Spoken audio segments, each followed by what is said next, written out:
with the influx of African American, Hispanic, and women into the trucking industry.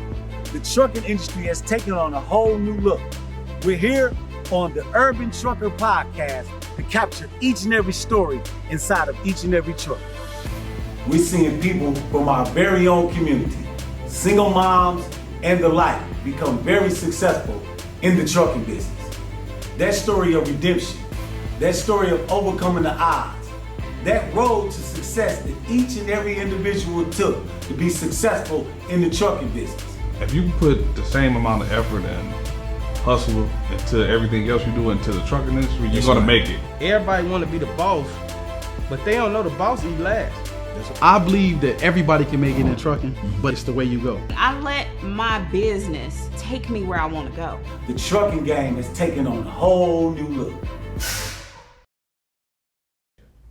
Hey everyone, I'm Ed Hennings, the host of the Urban Trucker Podcast.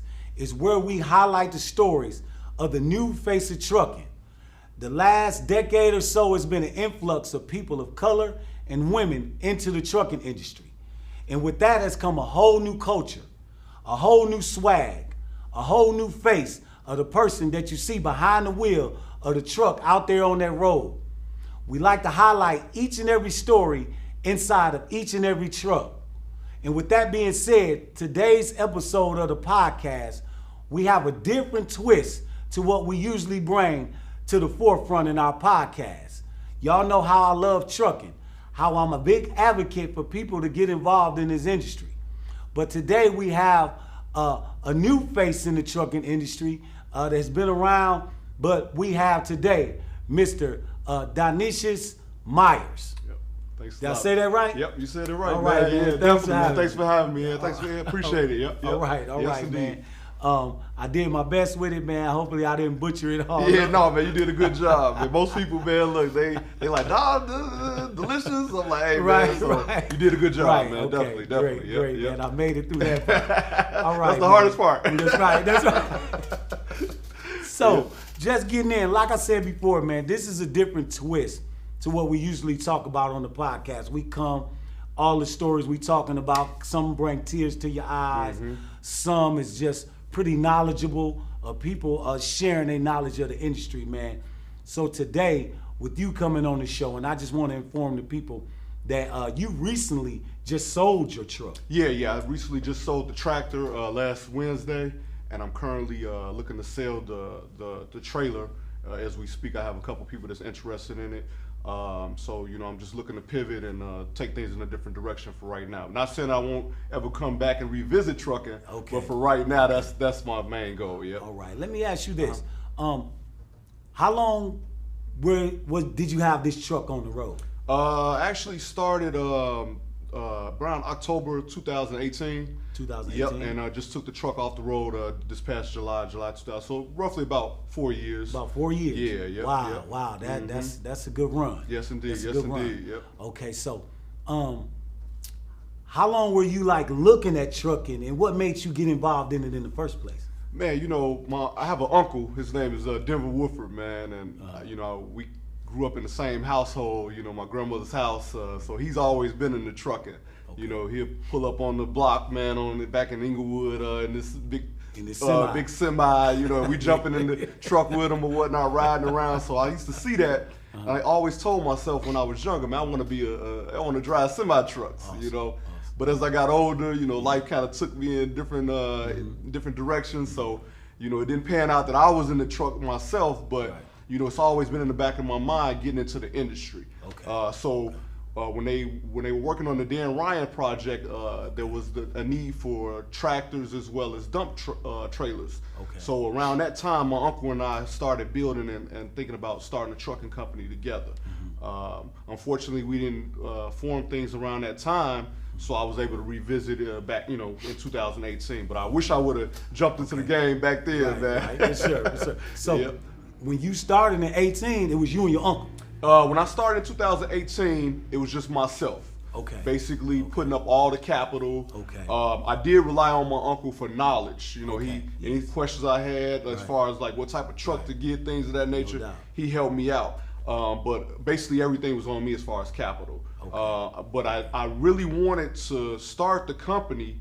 My main goal was to have something for us. Yes. Because all this time I have all these relatives, cousins, my uncle working for different companies, and I'm like, why is it that they're working for different companies, making them money? No doubt. And some of them been driving 20 plus years. Yeah, facts. Why don't we have something of our own? No doubt. So I really thought about I don't want to get too far, go too far back, but originally I was in like hot shotting. Okay. Delivering. I had a Dodge Ram 3500 Okay. with a 3-car auto hauler. Okay. And I used to deliver from the rail yards to the dealerships, brand new Okay. Jeeps. You and, was doing the driving then. I was doing the driving sometime, and my cousin. But originally, my cousin put the idea in my mind, Right. and I just want to put my capital up. I was Right. like, "Hey, I'm about the equipment. Right, I'm the Hey, investor." and then you handle Right. the driving part." But then my cousin had so much on his plate. It was times he like, "I'm not gonna drive today," so Right. I'm like, you know what? I got to keep the wheels turning, so I would jump in the truck myself and do that. Okay. So man, hey, and that was a challenge in itself, man. Right, Get in right. that truck, especially backing up, man. I remember, man, one of the first times I was delivered to a dealership off 95th Street, and I was getting ready to unload on the street, and a dealer came out, a salesman. He's like, "No, sir, you can't unload these cars right here. Right. They give you a ticket." Right. He's like, "You got to take it back there by the auto shop." So I get back to the auto shop, man, it's already a truck in there. It's like room for one truck only. Right. And you got a bag between these brand new vehicles on each side, Yeah. and you got to bag it up straight in there. Right. And it was an old timer, a black brother, a brother out there with his truck. I don't know if it's his truck or he worked for a company.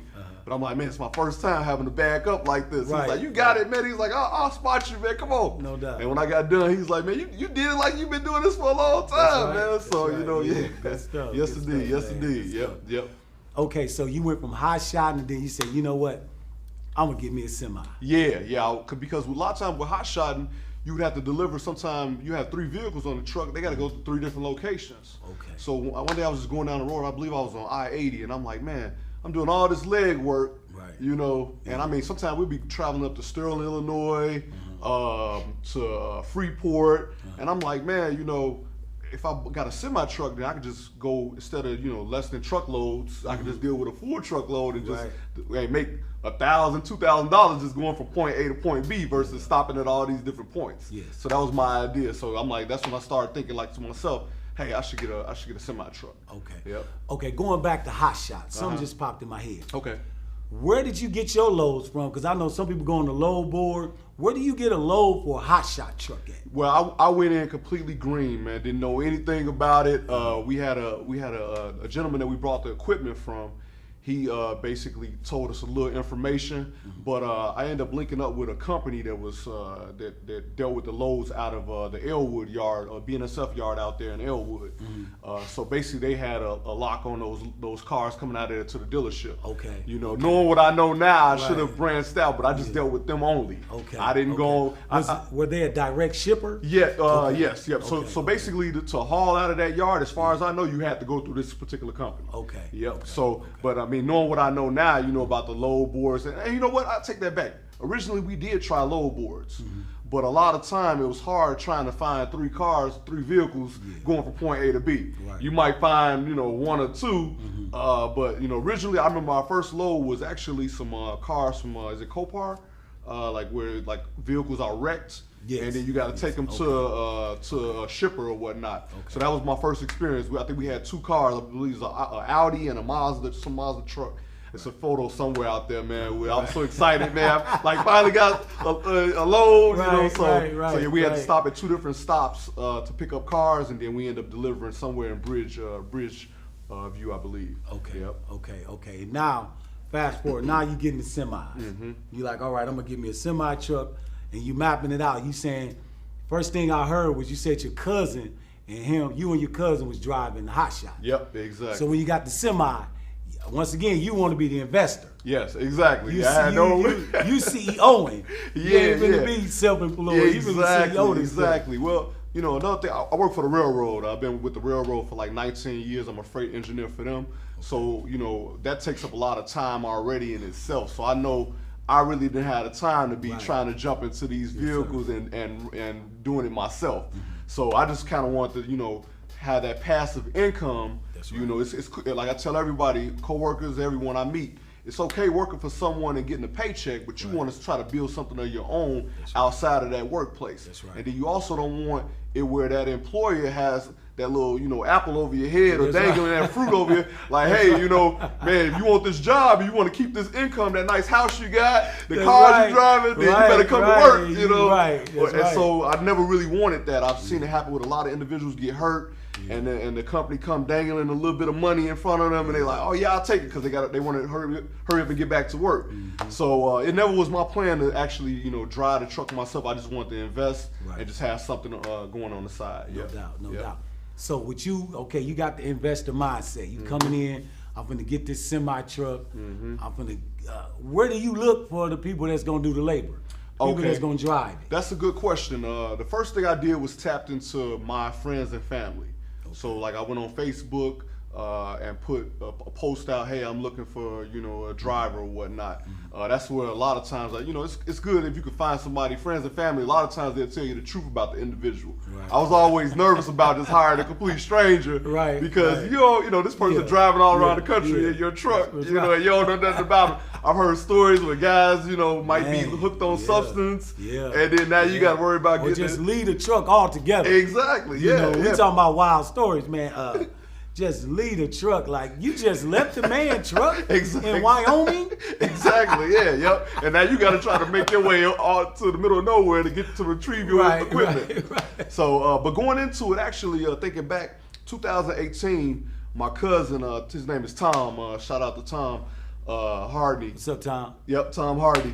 So originally, it was our idea for him to drive the truck originally. So once I purchased the truck and everything, that was the idea, to have him in the truck. Yep, yes indeed. Okay. So Tom was gonna be the driver. What happened? Yeah. Oh man. Our relationship is in a much better place now, but you know how with friends and family and business, man. So I love him to death, man. So originally, things happened, man. Which of course I had my income from the railroad, but it was times where the truck was down, and man, with the wheels not turning, and he's not making. And I looked at that, and I tried to. A lot of times in this business, man, I when the truck was down, I would try to compensate the driver still. That's right. Coming out of your pocket. But when you brand new, man, you thinking like, hey, man, things gonna go smooth, right? And then all of a sudden things don't go smooth. Especially when you financing this truck, spending $1,700 a month. You thinking that, hey, this truck should be good to go. I just got it, so this should be good to go. But unfortunately, you got to have that cash on, those reserves to help. So that kind of, put a strain on our, business relationship, things like that happening. But we're in a much better place now, man. I wish him all the best. You know what I'm saying? And we communicating today and trying to patch up that relationship that was kind of strained from that time we did business. It'll do that. Definitely. And if you ever see this, man, it happens. We have to move on. We have to. Take them lessons out of it. Exactly. That's really what it's all about. Yeah. Something that you're gonna take. And I think that part of it too. I could be wrong. I've never sat down and had the conversation with him. I plan on doing it one day.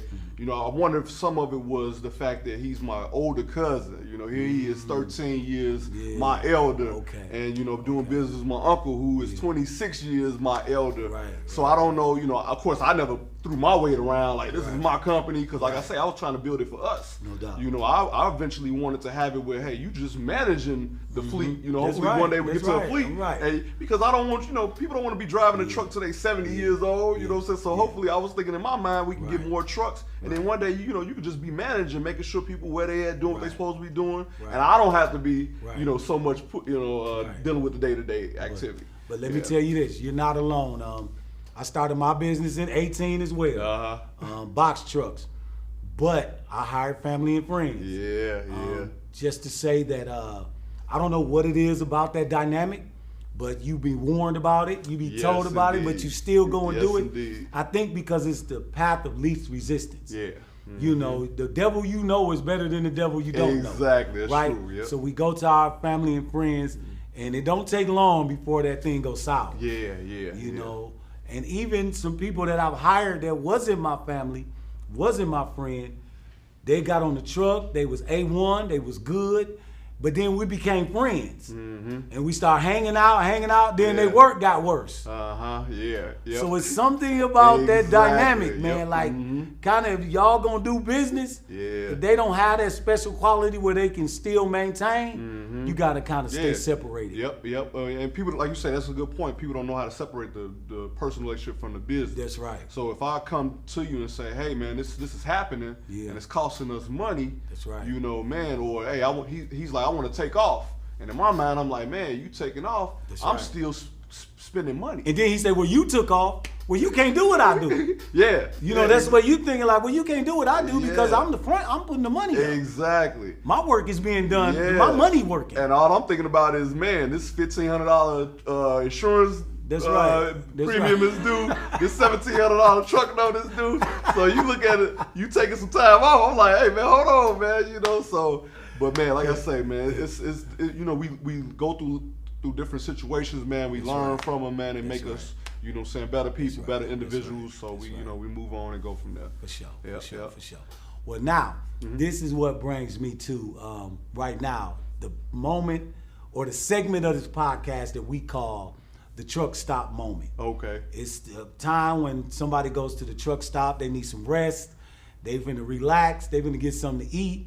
They might even go to sleep. Okay. But a lot of wild stories come out of these times when you start talking to truckers. Yeah. And with you not being behind the wheel, I know that kind of gonna be difficult for you. But you say your uncles was truckers. Yeah. You know truckers. Yeah. My uncle been trucking, man, his entire life, man. So what's one of the wildest stories there that your uncle done came home and said, hey, man, guess what happened in the truck the other day? Okay, man, the wildest, it doesn't have to do with a truck stop. It's in the No, truck, just though. in the truck. Gotcha. Okay, so the wildest story, man, that I've heard from him, one day he's driving along the road and there's a Bears game on. So because the Bears were playing, he had turned the CB radio down. And I guess there was another brother that he was driving along with, I think that was behind him. So, you know, he had his CB radio turned down, listening to the Bears game. And this particular driver who he was driving with started getting into it with a Caucasian male over the CB radio. And so they're exchanging words. My uncle don't know any of this is going on because he's listening to the Bears game. Right. So the Caucasian trucker, in his truck, he worked for, can we say names? Oh, I don't want to say no names, no companies, because I don't want to disappoint him. Okay. But he worked for a big trucking company, this fella. Okay. And he assumed that my uncle was the other guy. Oh. So they get over, I believe was the Mississippi River. I forget, I believe it was the Mississippi River. And this guy decides to cut my uncle off on the bridge. Wow. So my uncle just driving along, all of a sudden he just see this, you know, like the rear part of the trailer that prevents the cars from driving underneath it. You know, he actually locked that with my uncle's front axle, and it actually pulled the axle out from underneath the truck, man. Almost killed my uncle, man. Wow. And so you know, people of course witnessed it. They heard everything going on CB. They ended up catching the driver a few miles down the road. Wow. And they interviewed him, man. He admitted that he did it on purpose. It was racially motivated. Wow. And I just couldn't believe the fact that that people are just so racist and that you're gonna take your livelihood and put that on the line just because you're having words with an individual on over the CB radio. You ain't even face to face. Yeah. Imagine going home to your wife and, man, babe, what happened to you? Why you get fired today? Oh, I was into it with this black guy and I decided to run this truck off the road. Man, but completely wrong guy, man. That's more than wild. Yeah, man. And had the wrong guy. Man, yes. And unfortunately, man, my uncle had a success. Everybody was the wrong guy. Yeah. Anybody you do that to is the wrong guy. Yeah, exactly. So at the time, man, my uncle, I want to say, had about 3 or 4 trucks at that time, man. And unfortunately, man, he had to battle. You know, he had to go through surgeries to get better. Man, he went through a lot, man. His trucking business ended up folding, man. So, you know, it's just, man, that really hurt him. So here this guy was just thinking in, you know, a few seconds, I'm about to do this. And this, man, affected this other person's life in such a huge way, man. So, you know, man, it's just, it was sad, man. So that was one of the wildest stories that I've ever heard from an individual in a truck. And I'm like, you know, almost took his life, man. You know, so that's wild, man. Yeah, that's more than wild. Man. Usually it's some some funny story, man. Somebody got something funny to tell us, but that Yeah, right there, about man, the lot lizards. right, the lot lizards and everything. Yo, this was serious right here, man. Yeah. That's serious stuff, man. Yeah. So now, like me, I do final mile deliveries. I always make it my business to let people know that I do final mile delivery, and that's what my lane has been, because I have other entities going on as well. Gotcha. So I didn't want to be over the road for 2 or 3 days at a time and weeks at a time. So I ended up getting final mile where I could do my deliveries locally. Exactly. And then go. I had a barbershop and beauty salon at the time. Okay. I was mentoring in the community, motivational speaker, doing all that type of stuff. So I had to fit perfectly, just like yourself. So the money for me was a little less than what people that drive semis and go over the road get, but it was perfect for what I was doing. So let me ask you about the type of money that, what were you hauling, and what type of money was in it? Okay, so right before I stopped trucking, we were hauling refrigerated goods. Okay. And I was doing that regional, so of course Illinois, Indiana, Wisconsin, Michigan, Ohio, Tennessee, Kentucky, just staying within this Midwest region, and we were hauling refrigerated goods. Okay, so food. Majority of the time food. Yeah. And was the pay? How was the pay? What was it looking like? Was it like somebody go over the road regional? They might say $2.25 a mile, $3 a mile. For refrigerated goods, is it even more? Yes, it is refrigerated goods. And that was part of the reason why I decided to go and purchase my own refrigerated trailer. Was because it does pay more. Okay. So even like when the pandemic hit 2020, a lot of people I saw, what I'm really seeing now, people taking loads $1 a mile. But with the refrigerated, luckily we were able to stay above $2.50 a mile. But a lot of times we want to at least average around like $4 a mile at least. $4 at least. Yeah. That's good. That's good.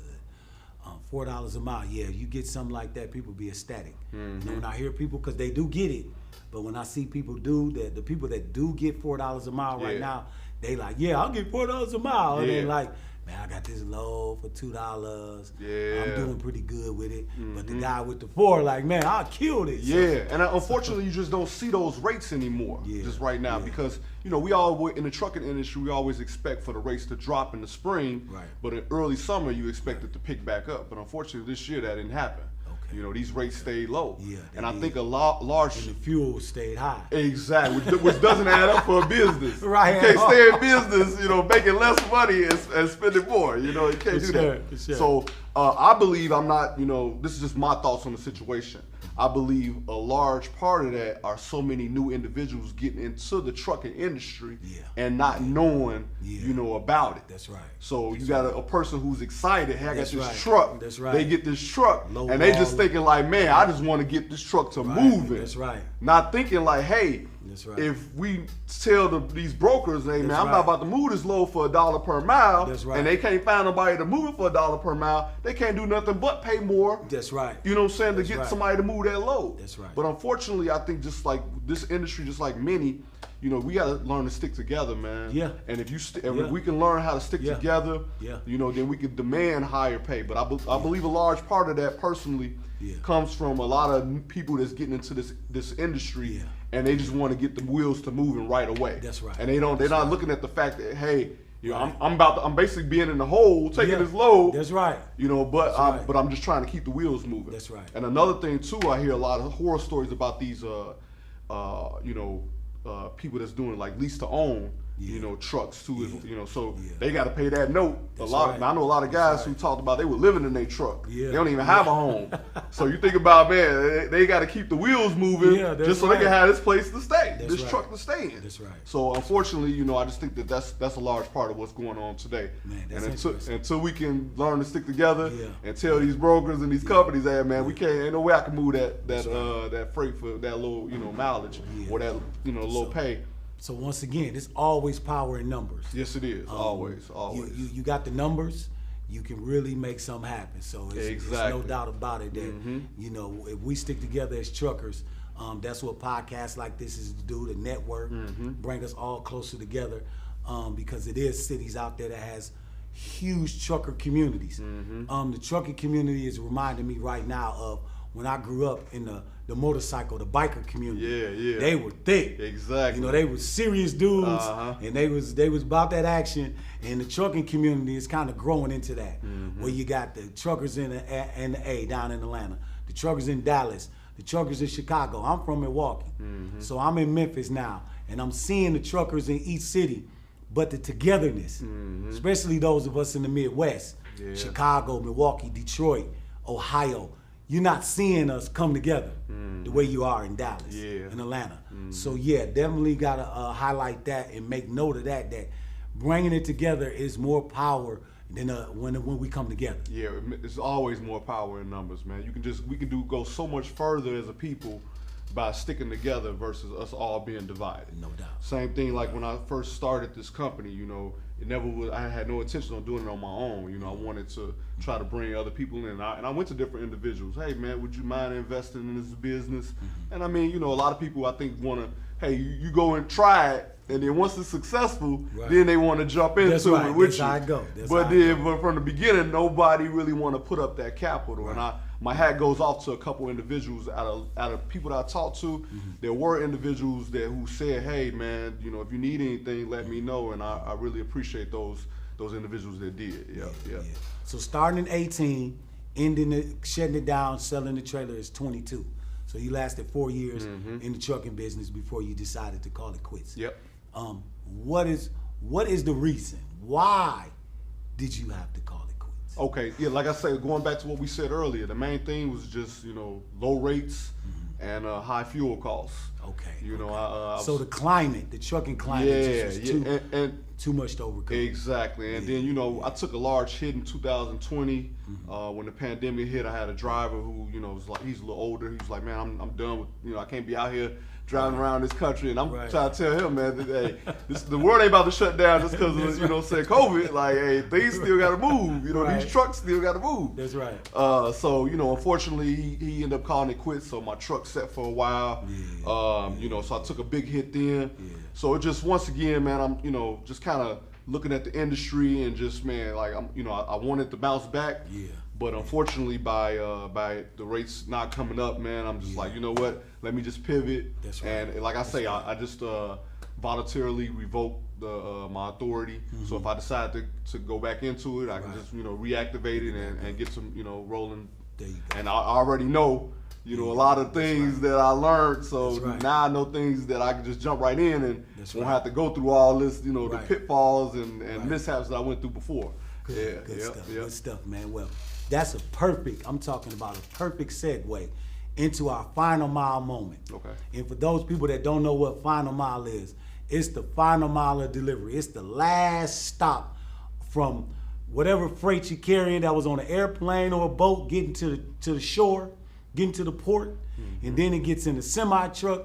The semi-truck takes it down through each state. Then once it gets to the neighborhood, you got to put it on the box truck.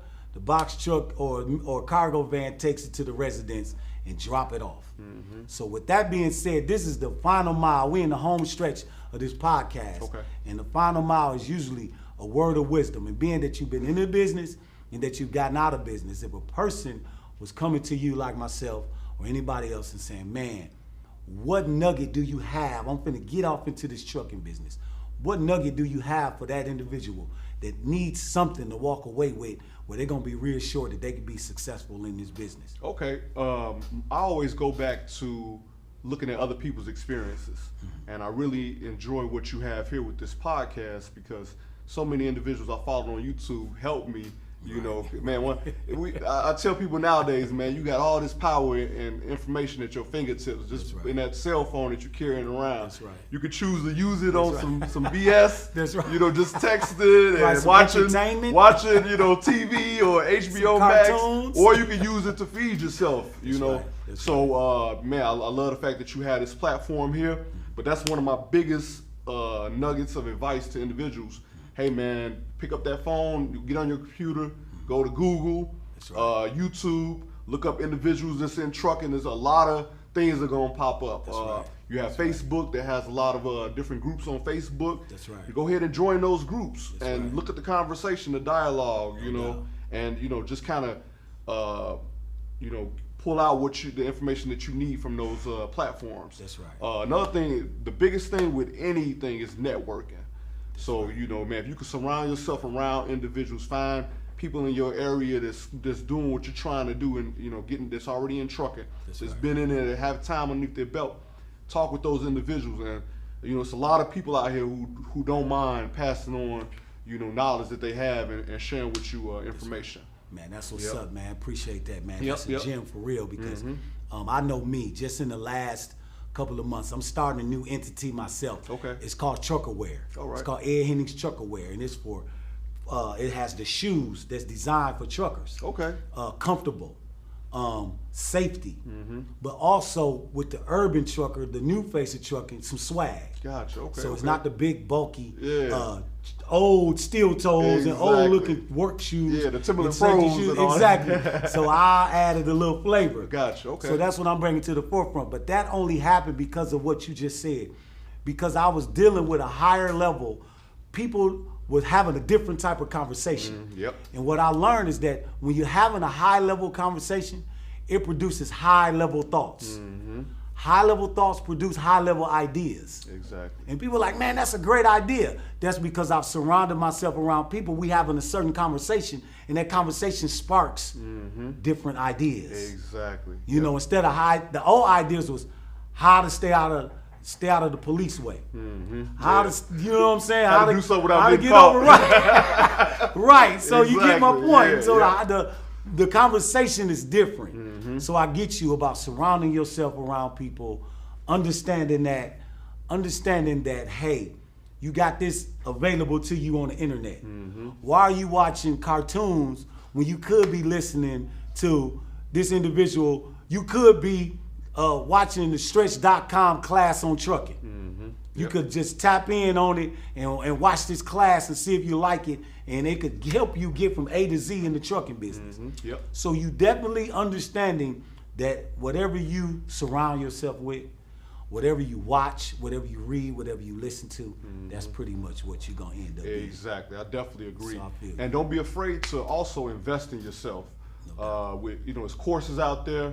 You got to watch out. I'm not telling you just go out and just buy all of these courses. But do your research and look into them, because if you can purchase a course, spend $3,000, $4,000, that can save you a lot of time. That's right. Energy, where you can right. get exactly the nuggets that you need, No doubt. without having to go through all these books and That's waste all this time looking for it. So sure. I tell people all the time, don't be afraid to invest in yourself.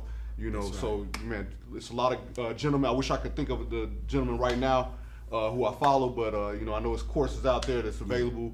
But like once you start networking, I'm sure once you start looking at stuff on YouTube, you'll see those individuals and hear about their courses online. That's right. Yep. That's right. We have our course. So that's Okay, that's there you it. go. Mr. Dionysus just hit y'all with it. Yeah, So tap exactly. into that course. Yeah, pick up that course. Stretch.money. You want to learn about the box truck business? You want to hop in there? Go on that. Get that link. Jump in there and surround yourself around the people that you see bringing this podcast to you, and we're gonna help you get in the game. That's it, man. Okay. Thanks for coming on the show. Hey, definitely, no Rocking problem. with us, Thanks for man. having me. I appreciate it. And I for love sure, what you man. guys are doing, man. This Before is you go, important. man, make sure you look over there and let them know Okay. where they can find you at on social media, what you got going on now, and what they need to tap into. Okay, yeah, real unique name, Dionysus Myers, Dionysus Myers, Myers. Name of my company is Dot2Dot Logistics. You can find us online. But yeah, once you look up that name, it's unique. You'll be able to find it. Yep, Man, yep, there you yes go. indeed. That's right, Yep. man. Once again, appreciate you. Hey, for no having problem, me. man. No problem at all. Appreciate right, you man. having me on, man. Thank Keep you, doing man. what you're doing, man. Thank you for coming, we need man. this, man, and Much I'd love love. to come back and build with you guys. Man, for sure. Yep, We got to do that. Yep. All right, man. I'm Ed Hennings. This is the Urban Trucker Podcast. You can follow me on Instagram at Ed Hennings1 and on Facebook at Ed Hennings. I'm on LinkedIn as Ed Hennings. Man, it's just plain and simple. Y'all tap in, stay locked in with us, man. We're going to keep bringing you the new face of trucking. This is the Urban Trucker Podcast. Now it's go time. Let's go.